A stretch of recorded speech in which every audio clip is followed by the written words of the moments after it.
नमस्ते, welcome to my channel. आज मैं आपको ले जा रही हूँ बजथुआ महावीरन। ये बजथुआ महावीरन जो है ये रामायण काल से संबंधित है और सुल्तानपुर डिस्ट्रिक्ट के अंतर्गत आता है।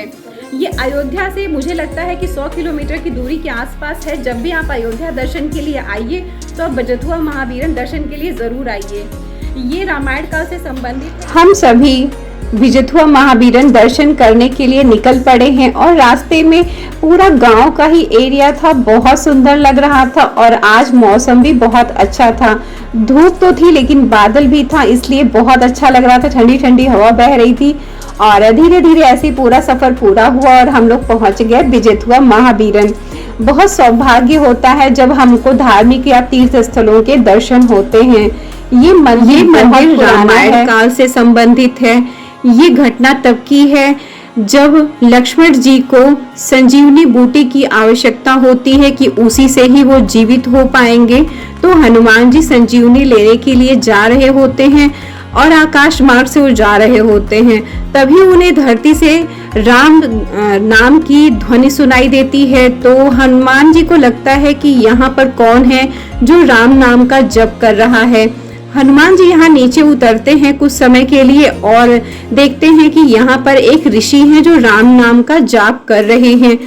तो बहुत प्रसन्न होते हैं कि मेरे प्रभु श्री राम का नाम लेने वाला यहाँ पर कोई और भी है। उसके बाद वो जो मुनि थे उन्होंने कहा कि पास में एक कुंड है, आप हनुमान जी आप जा करके वहाँ पर थोड़ा सा नहा लीजिए, पवित्र हो जाइए, फिर आकर के मैं जो राम जी की मूर्ति स्थापित की है मैं आपको वहाँ का दर्शन करा देता हूँ। तो हनुमान जी तुरंत तैयार हो गए अपने प्रभु श्री राम के नाम पर।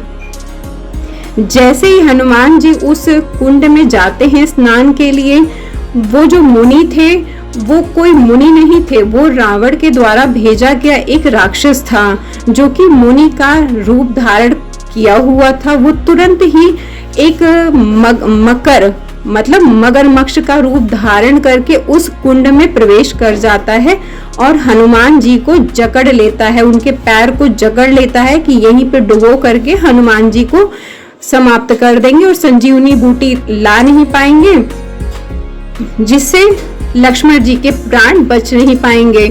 लेकिन हनुमान जी उस राक्षस को मार देते हैं और फिर से अपने उद्देश्य की पूर्ति के लिए चल पड़ते हैं।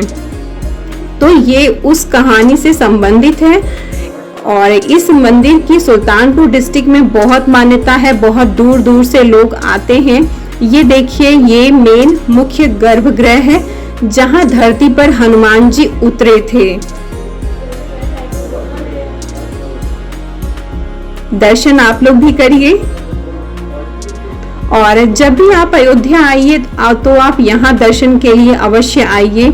ये मंदिर तो पहले बहुत बड़ा नहीं था लेकिन धीरे धीरे करके ये बहुत बड़ा होता गया और पूरा मंदिर ही सिंदूर के रंग का रंगा हुआ है और ये मंदिर का मुख्य परिसर है। आसपास छोटे छोटे और भी मंदिर हैं और जिस कुंड की मैंने चर्चा की वो इस वीडियो में आगे मैं उस कुंड को भी दिखाऊंगी। और जो भी आता है पहले जल को हाथ लगाता है, उसके बाद उसमें पैर डालता है, बहुत मान्यता है। और लोग अपनी मन्नत भी मांगते हैं। देखिए, कुछ लोग यहाँ पे अपनी मन्नत के धागे बांध रहे हैं और मन्नत पूरी हो जाने पर लोग यहाँ आकर के घंटी भी छोटी बड़ी जैसी जिसकी सामर्थ्य होती है घंटियां भी बांधते हैं। और आगे देखिए वहाँ पे है ना कि हनुमान जी साइड में एक हनुमान जी की मूर्ति है, वहाँ पे यहाँ सिंदूर चढ़ाने की परंपरा है कि आपकी जो भी मन्नत हो भगवान जी से कहिए और कष्ट हरने के लिए कहिए, उनके चरणों में सिंदूर अर्पित करिए। आपके जो भी दुख दर्द कष्ट होंगे वो संकट मोचन हनुमान जी उस दुख दर्द तकलीफ को दूर कर देते हैं। देखिए, मैं भी अब वहां पे जा रही हूँ चढ़ाने के लिए। आज तो बृहस्पतिवार था, नहीं तो यहाँ पे जो मेले जैसा पूरा परिसर भरा रहता है, जरा सी जगह नहीं रहती है। देखिए, ये वो स्थान है जहाँ हनुमान जी को सिंदूर चढ़ाया जाता है। ये मेन मूर्ति के पीछे वाली जगह है और मंगलवार शनिवार को तो बहुत भीड़ रहती है। आज बृहस्पतिवार है, इस वजह से बिल्कुल भीड़ नहीं है। तो ये देखिए, सब लोग चढ़ा रहे हैं और मैं भी गई हूँ वहाँ पे हनुमान जी के चरण पे सिंदूर चढ़ाने के लिए।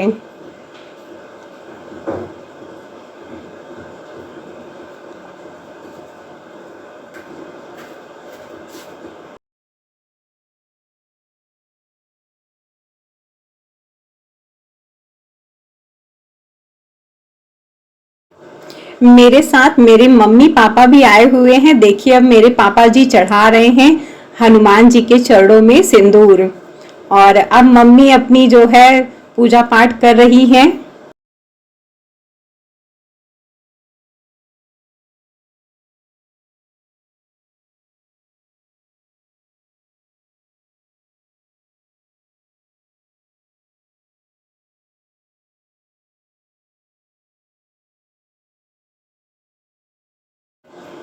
यहाँ पर पास में ही प्रभु श्री राम का भी मंदिर बना हुआ है, तो वहां पर हम लोग दर्शन करके परिक्रमा कर रहे थे। उसके बाद जिस कुंड की मैंने चर्चा की थी वो ये कुंड है, काफी बड़ा है और काफी गहरा भी है।